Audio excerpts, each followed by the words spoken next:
2024 में 16 करोड़ श्रद्धालु आए थे अयोध्या धाम में। काशी में पहुंचे थे लगभग 14 करोड़ श्रद्धालु, और लगातार प्रयागराज के साथ साथ काशी भी और अयोध्या भी श्रद्धालु जनों से और पर्यटकों से भरी पड़ी। गोरखपुर भी। देखिए, आज मैं इन बातों को देख रहा हूं। एक चीज हमने देखा है, बाबा साहब भीमराव अंबेडकर के पंचतीर्थ प्रधानमंत्री मोदी जी ने स्थापित करवाए, और महाकुंभ ने उत्तर प्रदेश में पंचतीर्थ बना दिए।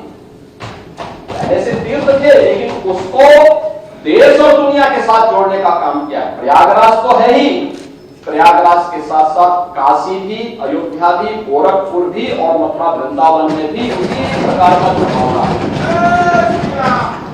ये है नया उत्तर प्रदेश। और उसके तहत जो आयोजन आज के दिन पर वहां पर देखने को मिले हैं, उसमें हम लोग इस बात को अनुमान लगा सकते हैं कि अयोध्या में आज देखिए पूरी दुनिया के अंदर जो अलग अलग समय में श्रद्धालुओं की उपस्थिति होती है, अलग अलग उसमें वेटिकन सिटी में पूरे साल में 2 करोड़ उनके पर्यटक वहां पहुंचते हैं। यहाँ 52 दिनों में ही अयोध्या धाम में पहुंच चुके हैं। प्रयागराज में तो एक दिन में 2-2 करोड़ आ रहे हैं। प्रयागराज 2 करोड़ एक दिन में समाहित, एक दिन में इतने श्रद्धालुओं को अपने आकर्षित करता है। अयोध्या 52 दिन में ऐसे इतने श्रद्धालुओं को आमंत्रित किया, और काशी में भी कमोबेश यही स्थिति वहां पर देखने को मिली है। आपको मैं कुछ और भी आंकड़े बताना चाहूंगा कि 24 में मक्का पहुंचे थे 1 करोड़ 40 लाख उनके तीर्थयात्री, वेटिकन सिटी में 80 लाख, और अयोध्या में इससे 12 गुना यानी 16 करोड़ श्रद्धालु अयोध्या धाम में पहुंचे। यह उत्तर प्रदेश की नई सामर्थ्य को दिखा रहा है। मथुरा वृंदावन में 8.5 करोड़, तिरुपति मंदिर में 2.5 करोड़, स्वर्ण मंदिर में 3 करोड़, और अजमेर शरीफ में 73 लाख तीर्थयात्री पहुंचे हैं 2024 में, और 2025 तो सारे आंकड़ों को ध्वस्त करने जा रहा है। और इसीलिए जब मैं इन आंकड़ों की बात कर रहा हूं तो महोदय मुझे कुछ चीजें बहुत उसके साथ बोलनी है कि जिनको जो दृष्टि दी गई है उस दृष्टि के अनुसार उन्होंने कुंभ का आनंद लिया,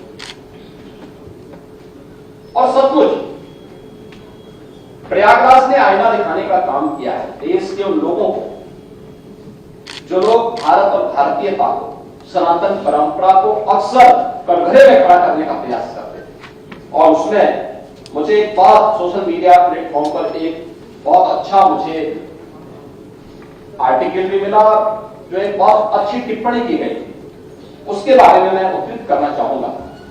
उसमें एक सज्जन ने लिखा कि पिछले 1.5 महीने में वामपंथियों और समाजवादियों की बाल खंगाल लीजिए, महाकुंभ को लेकर विश्वमन के अलावा कुछ नहीं उनको दिखेगा। गंदगी, अव्यवस्था, पर्यटकों की परेशानी के अलावा उनकी वज्रजाति बाल पर दूसरी कुछ भी नहीं मिलेगा।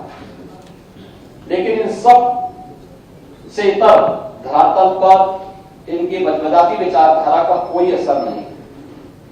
हज के दौरान अव्यवस्था से होने वाली सैकड़ों मौतों पर चुप्पी साध जाने वाले भारत के वामपंथी सेकुलर इस्लामिक स्कॉलर महाकुंभ की भव्यता पर उल्टी करते ही नजर आए।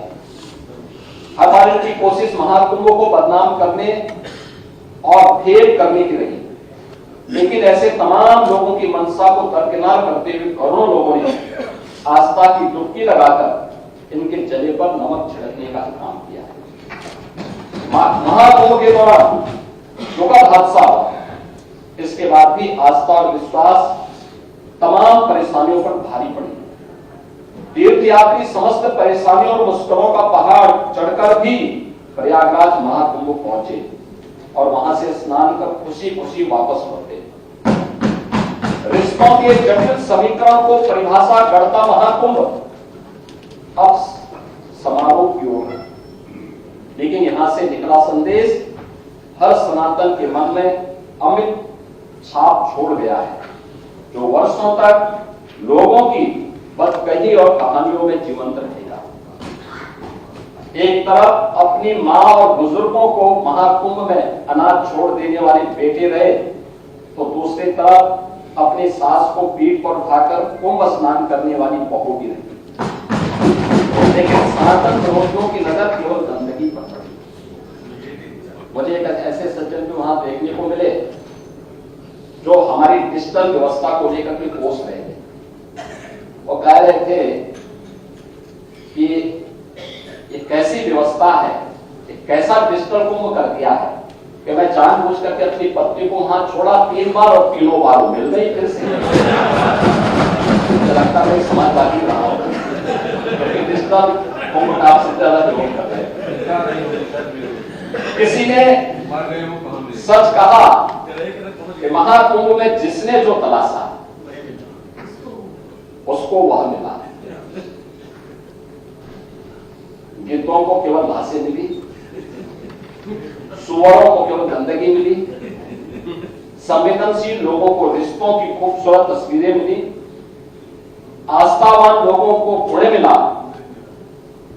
भक्तों को भगवान मिले, सज्जनों को सज्जनता मिली, गरीबों को रोजगार मिला, अमीरों को धंधा मिला, श्रद्धालुओं को साफ सुथरी व्यवस्था मिली, पर्यटकों को अव्यवस्था मिली, सद्भावना वाले लोगों को जाति रहित व्यवस्था मिली।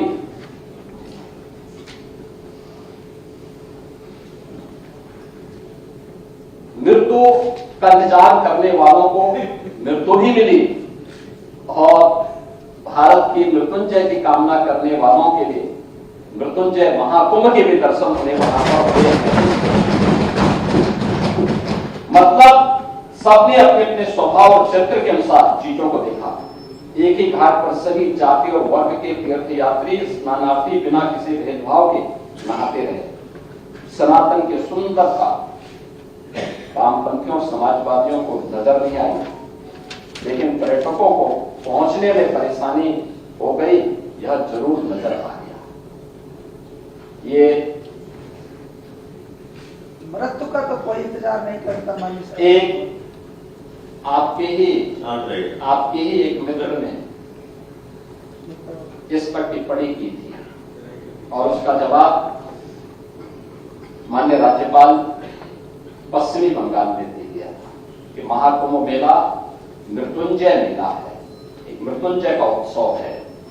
ये वहां के राज्यपाल जी ने स्वयं ही उसका जवाब देते हुए इस बारे में अपनी टिप्पणी में उन्होंने स्पष्ट कर दिया था। महोदय, जो लोग गंगा जल के अस्तित्व पर प्रश्न खड़ा कर रहे थे, उसका जवाब भी वहां के एक वैज्ञानिक ने दिया। स्नान योग्य ही नहीं, अल्कलाइन वाटर जितना शुद्ध है गंगा का जल। ये है डॉक्टर, इन्होंने प्रयागराज में अपनी स्वयं की लैब से इस बात को साबित किया।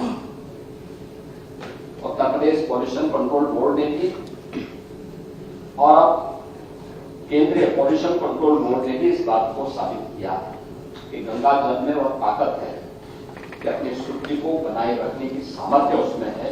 और यही कारण है कि जितने बड़े पैमाने पर आने वाले श्रद्धालुओं के बावजूद ये सभी कुछ वहां पर देखने को मिला है और ये सभी चीजें हम वहां पर आज भी अनुभव कर सकते हैं। महोदय, गंदगी की रिपोर्ट माननीय मुख्यमंत्री दी और उसका बोर्ड ने ही दिया था, कोई पार्टी ने नहीं दिया। आज पॉल्यूशन कंट्रोल बोर्ड ने, पॉल्यूशन कंट्रोल बोर्ड की वो रिपोर्ट कैसे कहां से गई और किसने दी है, ये latest pollution central pollution control board की रिपोर्ट है, जिसमें उन्होंने कहा है कि 17 जनवरी के वो संगम पर कोलिफॉर्म की मात्रा पर 100 ml 2500 से कम होनी चाहिए। इस पे उन्होंने लिखा है कि 780, संगम के बाद वाराणसी की ओर जाने वाले घाट पर 280 और यमुना के पुराने ब्रिज के पास यह 760 के आसपास इन्होंने इसका आंकड़े जारी किए हैं। फीकल कोलिफॉर्म की मात्रा, ये फीकल कोलिफॉर्म की मात्रा 2500 100 ml के अंदर ये देखी जाती है। 3 प्रकार की चीजें जल की शुद्धता के मानक बनते हैं, एक बीओडी, दूसरा डीओ और तीसरा फीकल कोलिफॉर्म। ये तीनों में संगम स्थल जहां पे श्रद्धालु स्नान कर रहा है, करोड़ों श्रद्धालु संगम में स्नान कर रहा है, ये तीनों उस दायरे में है जो पॉल्यूशन कंट्रोल बोर्ड के मानक हैं और उन मानकों को पूरा करता है। आप लोग कुछ भी बोल सकते हैं, कुछ भी कर सकते हैं, कुछ भी अपने तरीके से उसको प्रस्तुत कर सकते हैं, क्योंकि आप लोगों ने तो प्रयागराज महाकुंभ को बदनाम करने के लिए कोई भी ऐसा दुष्प्रचार नहीं छोड़ा जो मैं किया हूं। किस तरीके वक्तव्य दे रहे थे आपने देखा होगा प्रयागराज के बारे में। आप लोग ये दुष्प्रचार कर रहे थे, कितने लोग मर गए। आपका सोशल मीडिया हैंडल गोरखपुर और बस्ती मंडल का दे रहा था कि गोरखपुर बस्ती मंडल के 35 लोग मर गए। वे 35 के 35 लोग अपने घर पहुंच गए।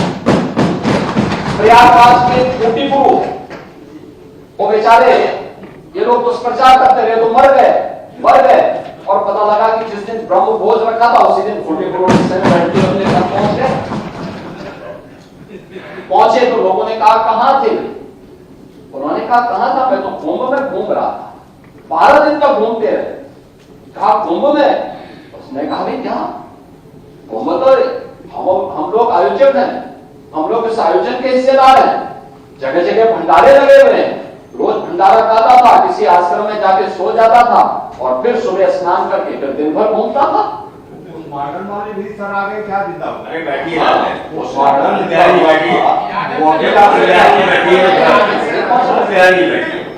हमने स्पष्ट कहा है प्रयागराज का मेडिकल कॉलेज वो पूरे प्रयागराज जनपद का है। प्रयागराज में कुंभ क्षेत्र एक अस्थायी जनपद बनाया गया है और प्रयागराज जनपद अलग है। पूरी कमिश्नरी का प्रमुख मेडिकल कॉलेज है। कोई भी एक्सीडेंट होगा, कोई भी बीमार होगा, कोई भी व्यक्ति किसी अन्य नेचुरल डेथ के कारण जाएगा तो वो सारी डेड बॉडी आपके मेडिकल कॉलेज में पहुंचेगी। और इसीलिए हमने कहा ना, जिसकी जैसी दृष्टि थी उसको वैसी सृष्टि नजर आएगी। और ठीक कहा, सोशल मीडिया हैंडल पे जो सज्जन इस पे टिप्पणी कर रहे थे कि कीर्तों को केवल भांसी नजर आ रही थी, उनको स्वच्छता नजर नहीं आ रही थी, उपचार हो रहे हैं ये नजर नहीं आ रहा था, वे केवल इस पे नजर लगाए थे कैसे बदनाम कर सके। कोई पार्लियामेंट में कह रहा है हजारों लोगों की मौत हो गई, डिजिटल कुंभ का परिणाम है 28,000 लोगों को उनके परिवारजनों से दिलाने का काम किया। और आप लोग परेशान इस बात को लेकर के थे कि घर की पत्नी को वहां गुम करने के लिए लोग गए, लेकिन पता लगा कि वो फिर से डिजिटल कुंभ में ढूंढ करके उनके परिवार वालों से दिला दिया। एक बार में 3 बार दिला दिया। तो इनकी परेशानी तो इस बात को लेकर के। तो ये महोदय, ये सभी चीजें वहां पर हम लोगों को इस रूप में देखने को मिली। लेकिन समाजवादी पार्टी का जो आचरण इस देश से था वह, या कांग्रेस का जो आचरण था वह किसी भी दिशा में भारत को बदनाम करने, और मैं तो बार बार कहता हूं कि आपकी लड़ाई बीजेपी से हो सकती है, लेकिन आप बीजेपी से लड़ते लड़ते कभी भारत से ही लड़ने लगते हैं। मत लड़िए भारत से, ये देश आपका भी है, जितना अधिकार हमारा है उतना ही आपका भी है। भारत के महापुरुषों के प्रति इस प्रकार की अलग टिप्पणी मत करिए। आज आपका स्वार्थ आया तो आप संविधान की प्रति लेके घूम रहे हैं, लेकिन जब कन्नौज मेडिकल कॉलेज का नामकरण बदलने की बात आई, आपने बाबा साहब भीमराव अंबेडकर के नाम पर बने हुए मेडिकल कॉलेज का नामकरण हटा करके उसको केवल राजकीय मेडिकल कॉलेज कन्नौज कर दिया। लखनऊ के भाषा विश्वविद्यालय का नाम मान्यवर कांसीराम जी के नाम पे था, एक परंपरा थी, किसी सरकार ने रखा, उसको चेंज मत करो। और फिर ये सभी सामाजिक न्याय के पुरोधा हैं। अपने समाज के लिए उनका कुछ कंट्रीब्यूशन होगा, क्यों आप उनकी आस्था को आहत करते हैं? लेकिन नहीं, इन्होंने उस भाषा विश्वविद्यालय में उनका भी नाम हटा दिया। ऐसे ही सहारनपुर मेडिकल कॉलेज का नामकरण से भी ये लोग सामाजिक न्याय की बात करते हैं।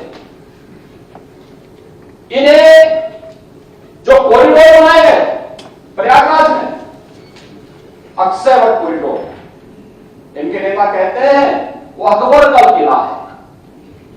अक्षय वट पहले से है या किला पहले से है? अक्षय वट है। अक्षय वट की अगर आप चर्चा करेंगे तो वेदों में उसकी चर्चा होती है, पुराणों में उसकी चर्चा होती है, अर्वाचीन ग्रंथों में उसकी चर्चा होती है। अकबर का कालखंड कितने समय हुए थे, लेकिन ये कहते हैं कि ये अकबर का किला है। सरस्वती कूप है वहां। सरस्वती कूप के बारे में कहते हैं कि सरस्वती नदी बहती है। अब दृष्टिकोण देखो ना, क्योंकि कभी देखे नहीं।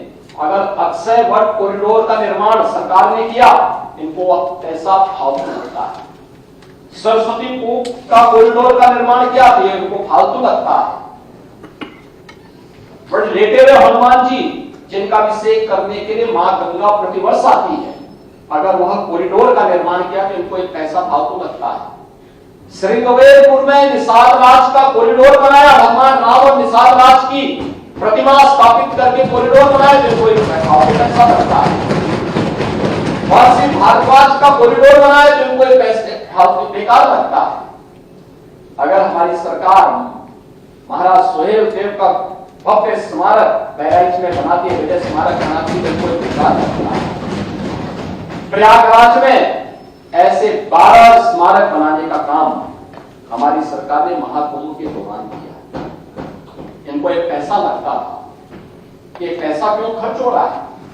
200 से अधिक सड़कें वहां बनाई गई, चौड़ी करोड़ पर, सिंगल से डबल लेन, डबल लेन से 4 लेन, 4 लेन से 6 लेन, 14 फ्लाईओवर बनाए गए, 9 अंडरपास बनाए गए, बेहतरीन कनेक्टिविटी की गई। अगर वहां पे अवस्थापना सुविधाएं इतनी बेहतर नहीं होती तो देश और दुनिया से 64 करोड़ श्रद्धालु क्या प्रयागराज में आ पाते? और जो भी गया, जिसने भी डुबकी लगाई, वह तारीफ करके जरूर गया, खुश होकर के गया, आशीर्वाद लेकर के गया, उत्तर प्रदेश के बारे में अच्छी धारणा लेकर के गया। उत्तर प्रदेश के परसेप्शन को सुधारने, भारत के बारे में प्रधानमंत्री जी के विजन को एक भारत श्रेष्ठ भारत में बदलने का सबसे उत्तम माध्यम बना है महाकुंभ। और महाकुंभ के इस आयोजन के साथ हमारी सरकार को जोड़ने का अवसर प्राप्त हुआ। तो डबल इंजन की सरकार उन सभी श्रद्धालु जनों के प्रति कृतज्ञता ज्ञापित करती है जिन लोगों ने अपने परिजनों को खोया, उनके प्रति अपनी संवेदना भी व्यक्त करती है और उनके साथ सरकार खड़ी है। डबल इंजन की सरकार पूरी प्रतिबद्धता के साथ खड़ी है, लेकिन इस पे राजनीति नहीं होनी चाहिए। यह तो अब राजनीति से ऊपर उठकर के उत्तर प्रदेश के सामर्थ्य पर आगे मंथन करने का समय है और उस मंथन के साथ हम आगे बढ़ेंगे इस विश्वास के साथ। महोदय, जो मैंने आज बताया, ये पंचतीर्थ उत्तर प्रदेश के अंदर महाकुंभ के कारण बनते हुए नजर आए हैं। ये सभी एक कॉरिडोर, उसमें प्रयागराज से मां विंध्यवासिनी धाम होते हुए काशी तक के लिए जाता है। एक कॉरिडोर गोरखपुर और उसके आसपास के क्षेत्र में तैयार होता है, अयोध्या और उसके आसपास के क्षेत्र में तैयार होता है, लखनऊ और नैमिषारण्य और आसपास के क्षेत्र में, मथुरा वृंदावन और आसपास के क्षेत्र में, ये सभी एक नए कॉरिडोर बने हैं जहां पर आकर के देश और दुनिया का श्रद्धालु लाखों की संख्या में आकर के दर्शन का लाभ भी ले रहा है और उत्तर प्रदेश के बारे में एक अच्छी धारणा बना करके चल रहा है। ये वही उत्तर प्रदेश है जिस उत्तर प्रदेश में पहले लोग अपनी पहचान को छुपाते थे। उत्तर प्रदेश के नाम पर होटल के कमरे नहीं मिलते थे, धर्मशालाओं में कमरे नहीं मिलते थे। उत्तर प्रदेश के नौजवान को अपनी पहचान छुपानी पड़ती थी। आज उत्तर प्रदेश में डबल इंजन की सरकार के कार्यों के कारण आज उसके सामने पहचान का संकट नहीं आया है। आज उत्तर प्रदेश का परसेप्शन बेहतर हुआ है और महाकुंभ ने और इसलिए अयोध्या हो या प्रयागराज या काशी या इन सभी तीर्थ स्थलों पर उमड़ता हुआ जन समुदाय या उत्तर प्रदेश के बारे में एक नई सकारात्मक धारणा लेकर के चला है और महामहिम राज्यपाल जी ने अपने भाषण में भी इसी का जिक्र किया है। महोदय, यह वर्ष देश की आजादी का, आजादी के बाद संविधान को लागू करने का अमृत महोत्सव वर्ष भी है। 26 जनवरी 1950 को देश का संविधान लागू हुआ था और संविधान लागू होने के 75 वर्ष पूर्ण होने के उपलक्ष्य में ये हमारा सौभाग्य है कि देश के अंदर बाबा साहब भीमराव अम्बेडकर से जुड़े हुए पंचतीर्थ प्रधानमंत्री मोदी जी ने बनाए।